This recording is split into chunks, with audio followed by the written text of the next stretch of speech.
It's the High School Insiders on ESPN New Hampshire. Great moments are born great opportunity. Nick Anastas. If you put your effort and concentration into playing to your potential, to be the best that you can be, I don't care what the scoreboard says at the end of the game, in my book, we're going to be winners. For the best local sports coverage around the Granite State. On this team, we tear ourselves and everyone else around us to pieces for that inch. With interviews from local coaches, players, your kids, sisters, and brothers. I want you to put each other in your hearts forever. Here's Nick Anastas. I get the NFL. You believe in miracles? Yes! It's the High School Insiders. Back again here on a Tuesday night, getting set to talk more high school football. It's what we do here for a living, Rich Flera. Absolutely. It's already begun. Last night we talked to Coach Knight and Asher South. Today we have the head man over at Bedford as we begin our training camp previews and get you guys situated for the best and most cohesive coverage of high school football in the Granite State. Unmatched, unrivaled. It's not even close. Bedford had a great season last year, but a heartbreaking finish. They went 7-2. They lost the final regular season game against Manchester Central, and at 7-2, missed the playoffs. It was quite the topic of conversation at the time, and well, here we are nearly a year later, and Bedford, I guess, has had time to get over that blow. But as we know, those kind of wounds can linger, but it can also serve as motivation as well. Absolutely, and look, they lost it on their home field to boot. So we're going to ask Coach here in a little bit if he uses that as motivation or if he just kind of puts it in the rear view and kind of doesn't touch upon it, kind of lets the guys get over it. But I have a feeling that Coach probably brought it up once or twice in the offseason. Yeah, they've got some other questions as well, including how do you replace the quarterback, as well as a stud safety on the other side. So a lot of challenges, I'd say, for Coach Hines and his staff this season at Bedford. But as we know, they don't rebuild, they reload over there in Bedford. Well, one of the biggest challenges will be Concord, because Concord is coming back. They're heavily loaded. They're in the North Conference as well with Bedford. So if one would presume that Concord would probably be one of those top teams in that conference with Robbie Law and company coming back. So it's going to be a battle for that play-in spot. So Bedford has all their work cut out for them this season. All right, here we go. Bedford Bulldog head coach Kurt Hines has really turned that program into a juggernaut over in Bedford. He joins us now. Coach, a few minutes ago off air, you said you guys were smaller and quicker this year. Is that a good thing? Time will tell. We pride ourselves in being explosive and fast to the ball. I'm not going to lie. I would love to be explosive, fast, and big. But I feel good where we are right now. You know, it's obviously not even before Friday before week one. But I like where we are so far. Coach, not to remind you of it, but last year, of course, you guys lost to Central on your home field with a chance to make the play-in game. Do you use that as motivation going into this season at training camp, or do you kind of just put it in the rear view and not bring it up? No, it's a great question. What I did was the Monday we got back into the weight room. We started the Monday after the season ended back in the weight room. Wow. And I had posted just to remember Central. Above the weight benches, above the squat racks, by the power clean racks. Since that point, I've taken that down. You know, our off season, I wanted that to motivate us and drive us. And now, bottom line is, we've got to focus on Memorial because they're our first week contest, and we can't look beyond any team. Gonna have to update the sign, I guess. Remember Memorial now, right? Exactly. Or just be ready for Memorial.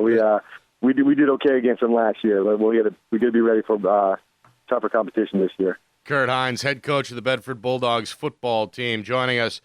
Coach, you've got nearly 140 kids, you said, in the program. Correct. I would assume that's a good problem to have for a head coach, right? You worded it perfectly. It's I'm an optimist, so it's a good challenge to have, I like to say. The downside is, you try to get kids reps to develop their skill. It's a fine line between, it's great to have those numbers and it sounds really good to someone that may not be really closely related to football. But the struggle is finding the reps for the kid. You don't want to take away from your ones or twos and have them not be up to game speed and ready. And at the same time, you want to make sure those 3s, 4s, and 5s are getting a chance and getting a look during practice so we can evaluate what they're doing and coach them up as well. Coach, let's talk about the quarterback, Mike Vallis. Obviously, he comes from a football-rich family. Talk about his intangibles and what he brings to the table and what you expect from Mike this season. Yeah, Mike Vallis, as you mentioned, I think people throughout the state hear the name Vallis and they get excited. Just like every other Vallis I've ever met. I mean, he's a character young man. Just cannot say enough about who he is as a person. What he brings to the table, he started the past 2 seasons for us at the slot back position as well as corner and punt return, kick return, kind of a total package. This year we are looking for him to lead our offense as the quarterback. I think the natural progression for him is being that threat on the ground, being able to be, to see the defense and read the field and make those plays that maybe were designed to go 4 or 6 yards and break some plays. What we've worked a lot on this offseason is reading the coverages defensively and making sure that he's a threat in the passing game as much as he will be in the run game. And he still has a long way to go, but there's no doubt in my mind that he will be a top-notch quarterback.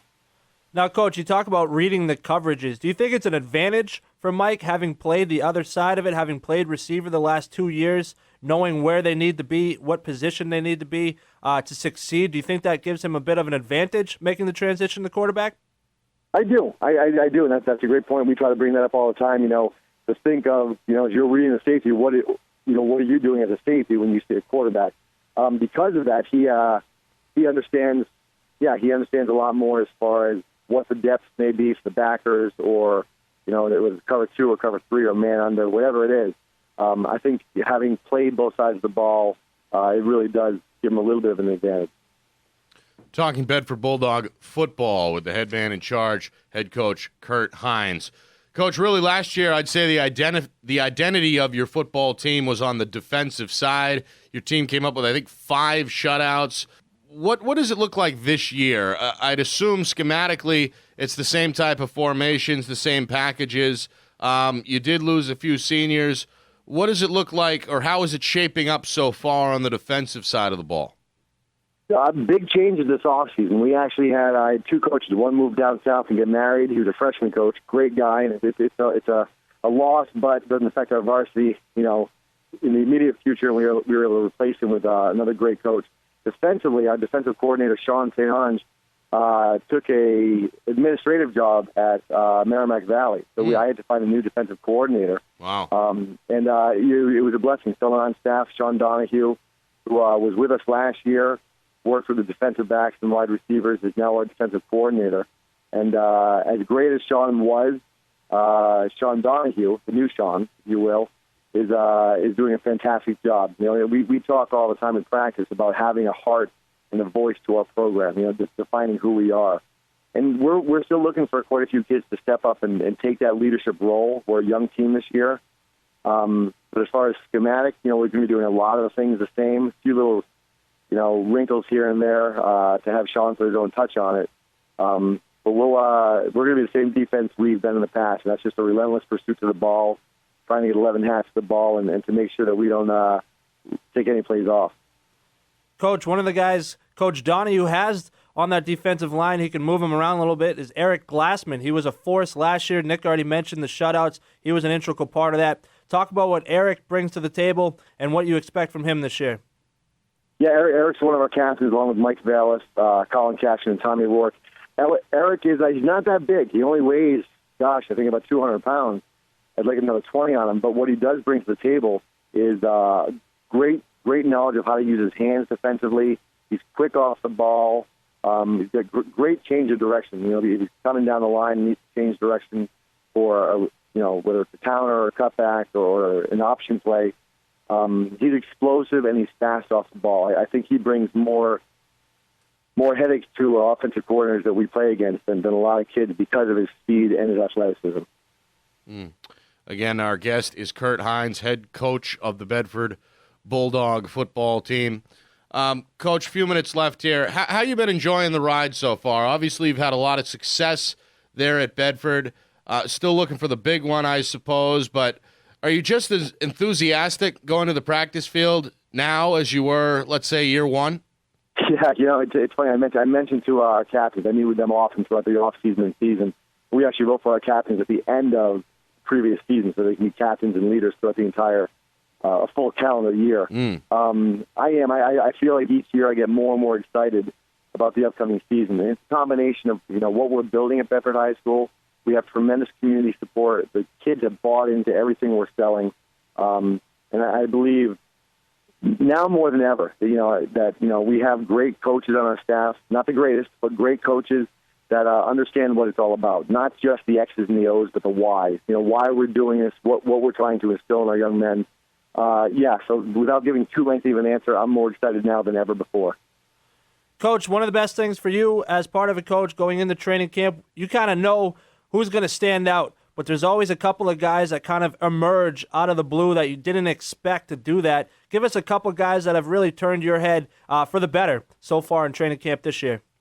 Yeah, one of them is Ryan Bell. He's a senior defensive end. He started for us last year. He's similar to Eric Glassman as far as his, not that big, only weighed about $195, but he's tall, lanky, and he just yesterday, actually, his defensive practice, really his get-off and his, similar to Eric, as I said, his use of his hands really kind of stood out to me. Some great things. And then we have,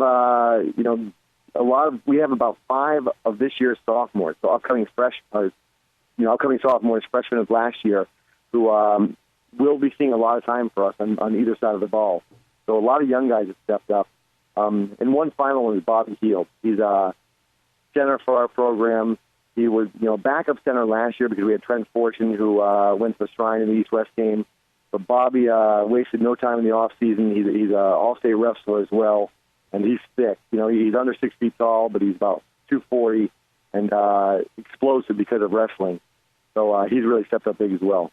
Yeah, I had the pleasure of calling the state meet with Bobby wrestling. He was fantastic at that meet. Yeah, great kid. And also, I have to say Colin Cashin also. Colin's one of our other captains. He's a small little outside linebacker, understands the game exceptionally well, and he's one of those players that, may only weigh $170, but he hits like he's 200. Final question for Kurt Hines, head football coach of the Bedford Bulldogs. Give me 3 keys, Coach, to another victorious season for you. What needs to go right this year? Offensive line. As far as the X's and O's, we've got from guard, center, and guard across the board. We're good. As far as our tackles, we've got some big holes we're trying to fill. So first, I'd say offensive line is a big key. Second is just the heart of our team. We need some kids to step up, and I feel confident they will. But we need some young men to step up and be the voice and heart of our program. And lastly, I just think a relentless effort week in and week out. As I mentioned, from the get-go, I'll never forget Central, and they played a heck of a game. But that can't be our driving force. We can't take one week or one team for granted and take them lightly. So we've just got to week in and week out just be relentless. Coach, pleasure as usual. Best of luck against Memorial in week 1, and we'll talk soon. Fantastic. I appreciate the time, guys. Absolutely. Thank you, Coach. All right, again, that was Kurt Hines, head coach. Good guy as well, Rich. Really Great down guy. to earth. Makes a lot of time for us here in the media. And, with 140 kids to work with in the program, that's a great foundation. Yeah, the program has fastly emerged as one of the perennial powerhouses in New Hampshire. Very quickly. Very quickly. I mean, they went from the D3 title game to the D2 title game and then held their own in Division I last year. I know he's not going to make any excuses about it. He said he used that loss at home against Central as motivation in the offseason, but now that it's time to focus on this year, the focus is on this year, and they put that behind them. I think that's a great tool to utilize in the offseason because they were one of the better teams last year. But look, he'll be the first to tell you, we lost that game at home, and we didn't deserve to make that playoff game. We knew what we had to do ahead of us. All we had to do was handle our business on our home turf against Manchester Central, and we didn't do it. So make no gripes about it. We don't need anyone fighting for us in the media. We lost that game, and then we're going to come back this season better than ever and make sure that doesn't happen again. Spoken like a true leader, Absolutely. like a head coach should. No excuses whatsoever. So we appreciated that at the time. We appreciate him coming back this time around here with the season lurking around the corner. All right, he mentioned Mike Valis. Okay, that's a name we're going to say 1,000 times between now and the end of the year. This is just an athlete, okay? All class in lacrosse, on the football field, does it in special teams, does it on defense, did it as a part of the receiving core a year ago with Dan Colella at the quarterback. Now he's got the ball in his hands on every down. He can be very dangerous, and I think a big year is on the way for the senior. Yeah, absolutely. I mean, we mentioned Robbie Law earlier in the program. Robbie's obviously coming into this season as probably the most highly noted quarterback from what he did last year. And well-deserved. Absolutely. You throw 285 passes without an interception. You deserve all the credit you get. But look, Mike Vallis will quickly emerge as one of the top throwers in the state, I think. I think it's not even going to take long. I think that week 1 game against Memorial is going to be a shootout. That's Memorial's MO, as they put up points. They don't play a lot of defense. No knock on them. That's just their MO. I think Bedford is going to match them point for point, and Mike Vallis will be the engine that drives that offense, and I think he's quickly going to emerge as one of the best throwers in the state. I'd say the top concern right now for Coach Hines is that offensive line. He was not shy about it, had some questions, some open questions about it, about the depth, about the size of some of the starters. They got to get that figured out before they figure out anything else, right? Well, he mentioned Bobby Heald, and I mentioned to him that I was at that state meet. I called the play-by-play for the wrestling tournament, the Meet of Champions. Bobby was a beast. He was the heavyweight guy. He was 240 pounds, light on his feet, quick. He, I'm assuming, will be an integral part of that offensive line. He's a guy who's big but nimble. And then he mentioned Ryan Bells. He's another guy that I saw at that Meet of Champions, another wrestler with that tool in his toolbox. I think both of them should be staples on that offensive line. Younger defense as well. You did mention Glassman, the defensive end. We know about his ability to get to the quarterback, but a new coordinator and some new pieces defensively. Interesting, to say the least. But I like the promotion from within. You don't bring anyone from the outside, so you don't have to revamp the entire defense and get guys familiar with a whole new system of someone from the outside. He said he was happy for the St. Ange who moved on to Merrimack Valley, but it was almost a blessing that Donahue got the boost because he's a guy who's ready for it. He was ready to take on the challenge, and it was a promotion from within. The guys are familiar with him. He's familiar with the personnel, so I don't think they're going to skip a beat defensively. You talked about the 5 shutouts. I think this defense definitely can be right back to where they were last year. Bedford's going to be a contender. They're going to be in the mix. That's my gut feeling. All right, want to thank Coach Hines again for joining us. Always a pleasant interview. Bedford opens up at Memorial. One of the games we're covering for you September 5th, part of the Friday Night Lights season premiere. All right, for Rich Valera, I'm Nick Anastas saying so long. This has been the High School Insiders presented by the Monahan Companies. Red Sox baseball up next here on ESPN New Hampshire and online at ESPNNHradio.com.